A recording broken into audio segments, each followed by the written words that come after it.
Wish, the junior novelization, is a book by Aaron Falligant, based on the Disney movie. I was confused about some of the things in the movie. I thought maybe the book would explain them better, but now I'm even more confused than before. Argofunk Book Review, Argofunk Book Review. The story takes place in a magic land called Rosas, which is ruled by a sorcerer king named Magnifico. Whenever someone turns 18, there's an official ceremony where they give a wish to the king. What if a person has more than one wish? What about wishes with expiration dates or time limits, such as, I want a hippopotamus for Christmas? Why do you have to be 18 before you can make a wish? What about wishes for impossible things like time travel? I've got a lot of these questions. Just buckle down here. Unlike Aladdin, can I wish for more wishes? What happens if someone gets older and their wish changes? Because that's what's happened to me. What I wish for at age 18 is definitely not what I wish for now. In fact, it might be more of a curse than a blessing to give me 18-year-old Arglefump wishes. You lose all memory of your wish once you give it up to the king. That seems to defeat the purpose, in my opinion. I'll grant your wish, but it's a wish you don't know about. Thanks? There have to be some wishes that break the amnesia rule. What if your wish is about something you can't possibly forget? Like a family member, or being homeless. If everyone forgets their wishes, what stops King Magnifico from lying about them? If I wish for 1 million views on this video, he could lie and say I only wished for an old piece of cheese. I wouldn't be able to contradict him. I know I'm overthinking things, but the book could have gone into a lot more detail about the concept of wishes and how they work in this world. Unlike the movie, the book is not restrained by time and budget. It could have given us 10 pages of explanation. I probably would have included a scene where the teenage heroes debate what they'll wish for in their upcoming ceremony, because that would be a good way to slip in exposition while still sounding rather natural. Once a month, King Magnifico grants someone's wish for free. The selection process is unclear. It seems to be that King Magnifico picks any wish he wants. If he doesn't like you or your wish, then you're out of luck. Our main character is 17-year-old Asha. She's applying for a job as King Magnifico's newest apprentice. The word newest implies King Magnifico had other magic apprentices. I wonder who they are and what happened to them. Asha is nervous and clumsy in an endearing way. As she talks to her wacky teenager friends, she meets the king and queen for the first time, and I thought this was a touch odd. The queen knows Asha's character and personality. The king fondly remembers his conversations with her father, who died 5 years ago. Asha's grandfather later says the king took care of the family after the death. So clearly the king and queen are intimately familiar with Asha, yet she's never met them before until just now. King Magnifico takes a liking to Asha. He shows her the room where he keeps all the wishes, which are like balloons. Asha sees her grandfather's wish. Grandfather wants to create something inspirational. King Magnifico says the wish is dangerous because it's too vague. What if Grandpa creates a weapon? What if he inspires fear and destruction?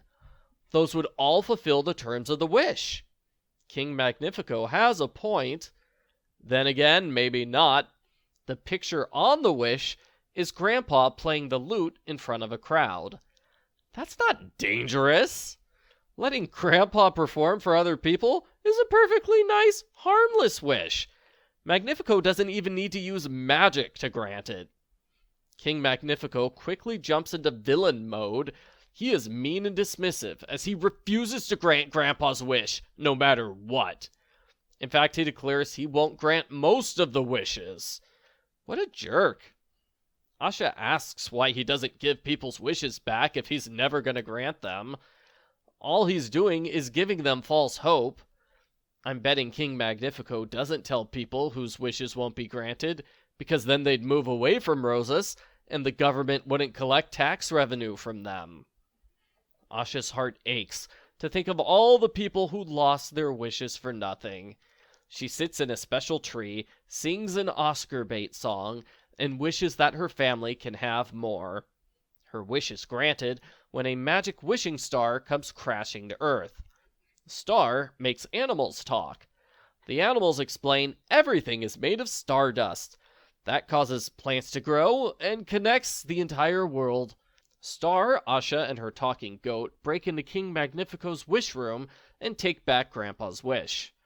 Asha's friends keep the king distracted by asking impertinent questions during a town meeting. Some of the rude questions about wishes were ones I asked earlier. I guess the book thinks I'm a smart aleck. King Magnifico is furious at his citizens' ingratitude, and he feels threatened by Star's magic, which is unknown to him. King Magnifico decides to counter the threat by using a forbidden spell book. Asha returns her grandfather's wish. He's happy because now he has the chance to make his own wish come true. King Magnifico interrupts. He purposely destroys the wish of Asha's mother, and he demands to have Star. Asha manages to escape and take her relatives to safety, even though King Magnifico has super powerful magic. King Magnifico starts destroying wishes, luxuriating in the power it gives him. First, he destroys the wishes of people who annoy him. Then he moves on to people whose wishes can't be granted. Not to defend Magnifico here, but I'm sure there are some bad wishes which should never be granted. Maybe destroying them is for the best. One of Asha's friends is Simon, who wished to be a loyal knight. King Magnifico grants the wish, but I think he must have manipulated it because Simon acts brainwashed for the rest of the book. He mindlessly obeys Magnifico and betrays his friends. Asha and her friends hide in a secret room. She convinces them they must stop King Magnifico by releasing all the wishes. Queen Amaya takes their side of the argument. She knows Magnifico is too far gone and he must be stopped. They make a plan to distract King Magnifico. I could think of at least 5 different ways Queen Amaya could distract her husband. A plate of nachos is usually a pretty safe bet for a long distraction. Amaya distracts Magnifico by sending him to the forest to chase Asha. While he's gone, Asha's friends open the roof to the wish room. Plot twist! The Magnifico in the forest is Simon in a magic disguise. The real Magnifico is back at the palace. He easily captures Star. He gloats that he's now all-powerful, and really good-looking, too. He prepares to destroy everyone in the kingdom and blot all the stars out of the sky. Asha defiantly says that King Magnifico can destroy their wishes, but he can't take away the fact that they're all made of stardust. She sings a song, reminding them of their stardust origins. The stardust in everyone's hearts begins to glow as they join in the song. The glowing deflects the king's magic and blinds him. Star is released from Magnifico's staff, while Magnifico is trapped inside a gem and imprisoned in a dungeon. Queen Amaya becomes the main ruler. Everyone in the kingdom is happy because they can pursue their own wishes. Asha will become a fairy godmother, and Star returns home. The end. Post-book follow-up. This book is pretty much the same as the movie, only without the song lyrics and the references to other Disney movies. The only major difference I noticed was that Magnifico is reasonable when he first argues against granting Grandpa's wish. I remember in the movie he gives a weak excuse like, "That wish is dangerous because people might step on flowers." Needless to say, the story works better when Magnifico has a motivation. Beyond, he does bad things because the story needs a villain. Oh, and another difference I just thought of now. One of the wishes we see is somebody wanting a baby. I don't remember seeing that in the movie. That's kind of like a really heartfelt wish. I wish the book had, pun intended, I wish the book had done a lot more to expand the story and characters. I wanted it to go into far more detail about the way wishes work in this world. Some movie novelizations try to improve the story or build upon it.